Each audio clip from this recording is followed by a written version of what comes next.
Hiya, I'm Dana. I'm the Chief Chicken at the Slippy Chicken Company. I'm doing a video today for a blog post that I'm writing for the P4P University all about interfacing for garments. This is to go along with the written blog post as well, so do take a look at that as well. First of all, I'm going to start off by showing you two things that are not interfacing. One of the easiest things to get confused by when you start looking at things like interfacing and stabilizers and things like that is buying the right thing. So first of all, this is a stabilizer. So a stabilizer is used if you wanted to do some kind of embroidery or applique or something onto a piece of fabric, which you would then be using as part of a garment. So say, for example, on the front of children's pyjamas, if you wanted to do some kind of decorative stitching or an embroidery or something on the front of the pyjamas, if you just sew directly onto the fabric piece, it may not be stable enough, and it may start to distort with the weight of the stitching on it.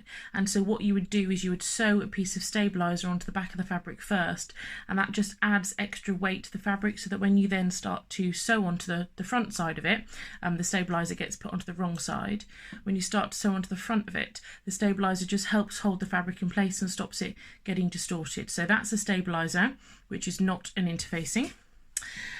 The next thing to show you is it's come out of the bag, and you know what things are like when you get them out of a bag, you can never put them back in again. So this is like a heat and bond. It's something that you would use to adhere applique onto a garment, for example. So again, say you're making some kids' PJs and you wanted to applique a little pirate ship or something onto the front of the pyjamas.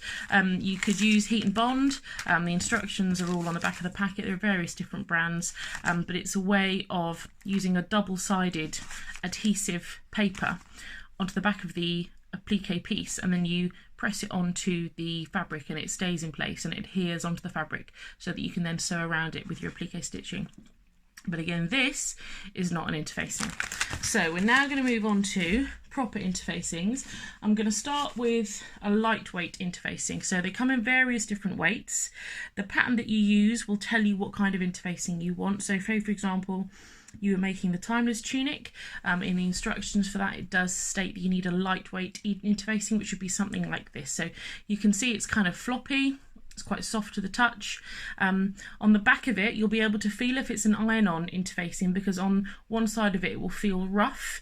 You can feel the little dots of glue, basically. So if there's a rough side, it's almost kind of sparkly, shimmery in the light. You can see the little dots. That's going to be the glue, and that's the side that you would press down onto the fabric with. I'll show you a little bit more about that in a minute. And then the other side is a kind of a soft, almost fluffy side, and that would be your lightweight interfacing. So it's always good to have some of this at home. I tend to buy it by the metre and just keep some around, and it does last a long time because you generally only use smaller pieces around necks and collars and things like that. So that's your lightweight interfacing, a fusible version. Then you also get different colours. So this is a darker kind of black grey fusible interfacing. Again, on the back you may be able to see a little bit clearer here if I hold it under the camera, the dots of glue on the back. But sometimes you just want a different colour. If you're using a darker fabric that's maybe a little bit see-through or something like that, you want to use a darker interfacing. You can get them in different colours as well, so you don't have to use just white. There are various colours that come, but again, this is a lightweight fusible but in a different colour. This then is more of a medium weight, so it's starting to feel more papery. So the first version felt like fabric. This now feels like paper, I would say, kind of writing paper. Again, on the back you can see the shimmery kind of glue that's on it. This time it's not raised up, so it's not like little dots or beads of glue. It's just, you can see the slight shimmer of the adhesive on the back of it, and that's the right side. And again, you would use this for something like a collar, maybe a collar stand if you were making a blouse that had a collar on it, or something along those lines. It's a bit stiffer and has a bit more kind of oomph to it. So that's a medium weight fusible interfacing.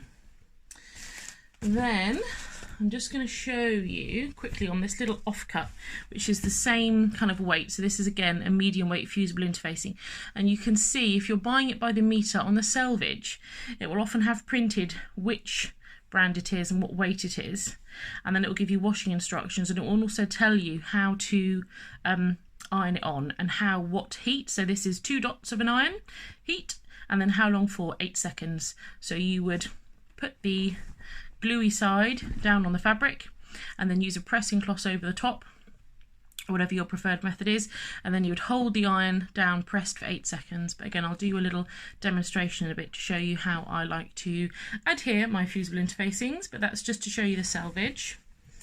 And then this is, I haven't even got it out of the little wrap that I bought it in. So this is a very heavyweight interfacing. It's really stiff like cardboard.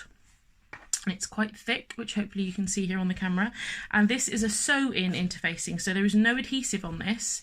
This would be one that you would sew on. And the way you would do that is you would take your pattern piece and you would sew within the seam allowance of the pattern piece your main fabric to the iron-on interface, the sew-on interfacing, and that would then interface your whole pattern piece. It's pretty, like I say, it's pretty springy stuff, so it's definitely feels like a cardboard kind of feel. I bought this, in case you're wondering what on earth you would use this for. Honestly, I've only ever used it for costumes. I made my daughter a vampire cape for Halloween a few years ago, and this was used for the kind of standy up collar of the vampire cape. So there we go. I'm sure it has many other uses, but that's what I used it for. And then lastly, I just wanted to show you a knit interfacing, or a stretch interfacing as we would call it over here in the UK. So you might wonder why you would want to use an interfacing on a garment that stretches anyway. I mean, often an interface is used to stop a fabric from stretching out. Why would you want to interface a stretchy fabric? Well, sometimes you want it to stretch out a little bit, but you don't want it to stretch out too much.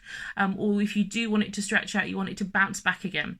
And that's what this can be used for. So I often use it around pockets, when I'm sewing pockets into lightweight stretch fabrics like a viscose elastane or a rayon spandex. I like to interface around the pocket of the main body of the fabric with a knit interfacing, or sometimes you can use it around the top of a neckline. If you're making a blouse or you're using a facing on a blouse, you can use it on the back of the facing. But again, this is a fusible version, so you can hopefully just about see the glittery beads of glue on the back here. And then this is the right side. And again, this comes in different colours. I've just got this white version here today, but you can see it's got plenty of stretch. Yep. And that's what you'd be using it for interfacing a stretch garment. Hopefully that's been helpful for you today. I'm going to do a little video now just showing you how I adhere the fusible interfacing to my fabrics to make sure that it does stay put. So stay tuned for that. Okay, so we're now over my ironing board. I'm going to show you how I like to adhere my fusible interfacing. So I've got a piece of cotton fabric here, which I've just cut into a shape. I have my iron set to 2 dots, which is the instructions given on the interfacing that I'm going to use.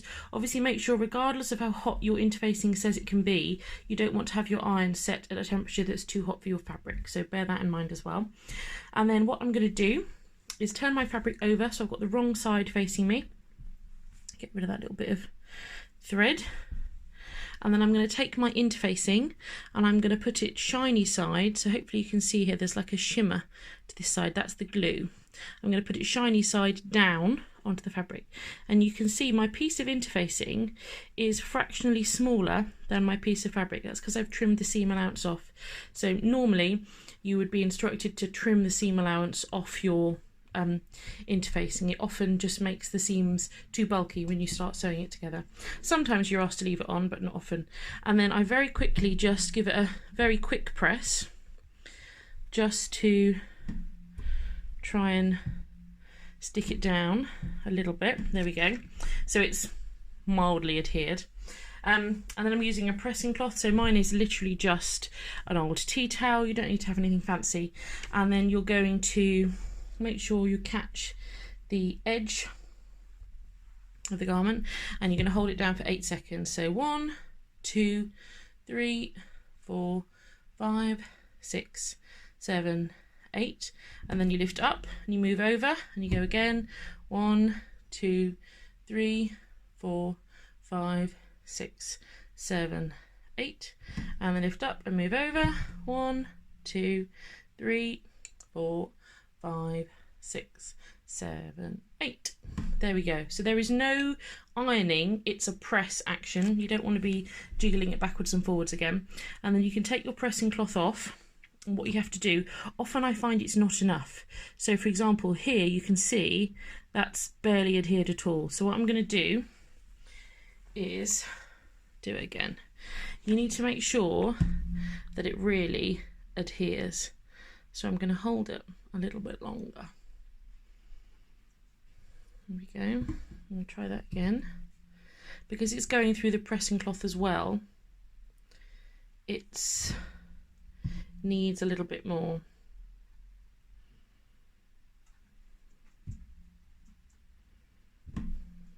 So again, it's an up and a down motion. I'm not kind of ironing it. I'm not, you know, moving the iron backwards and forwards. It's a pressing action. Otherwise you can find the interfacing starts to move around. Okay, so it's getting a bit better. What I'm going to do is flip it over and press it on this side without the pressing cloth.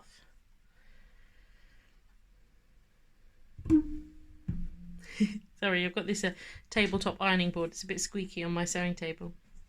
And then over here.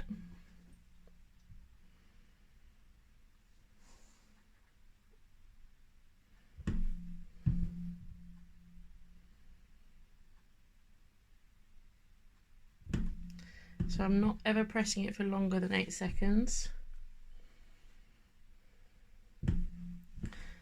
Okay, there we go. So we're now starting to get proper adhesion. So I like to press it from this side first with the pressing, from this side first with the pressing cloth on top, just so that it gets, you know, slightly adhered, so that I can then flip it over and know that it's going to stay in the right place for me to then give it another little welly with the iron from the other side.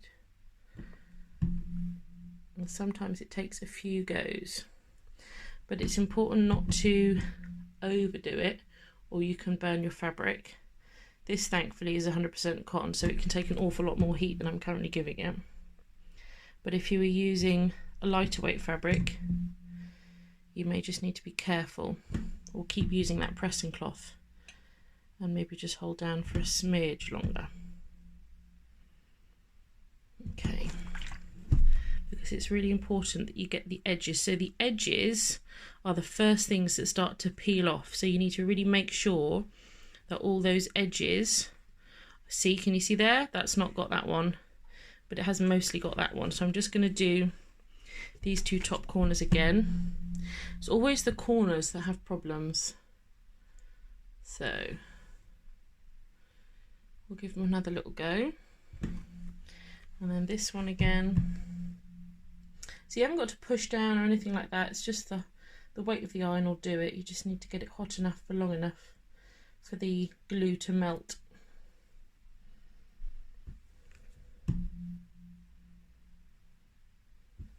And once more at the top. If you're interfacing lots of pieces of fabric, so say for example you're making a jacket or a coat or something, you need to interface everything, you often block interface, so you interface the whole of the fabric and then you cut your pattern pieces out. If you're doing smaller bits, like say collar pieces or something, then you would do it like this. So there we go, that's now pretty much adhered. I might give that one more go, but that one's fine, that one's fine, and that one's fine. This corner just doesn't want to go for some reason. I'll give it a final little press. And then sometimes you just need to let it dry. There we go. I think that's got it. Cool. So that's how you interface. And you can see from what would have been a floppy piece of cotton, it's now given it much more body and it's holding itself up. So if you were to make a collar or something out of that, so say I now give this a press along the top crease. So if you were to make a collar or something out of that, it would stand up, yeah? It does give it an awful lot more body. So that's what you would use your interfacing for. It's to give it a bit more oomph, a bit more strength, a bit more body, a bit more rigidity. Yeah, there we go. Hopefully it's been helpful. And I'll see you soon. Bye.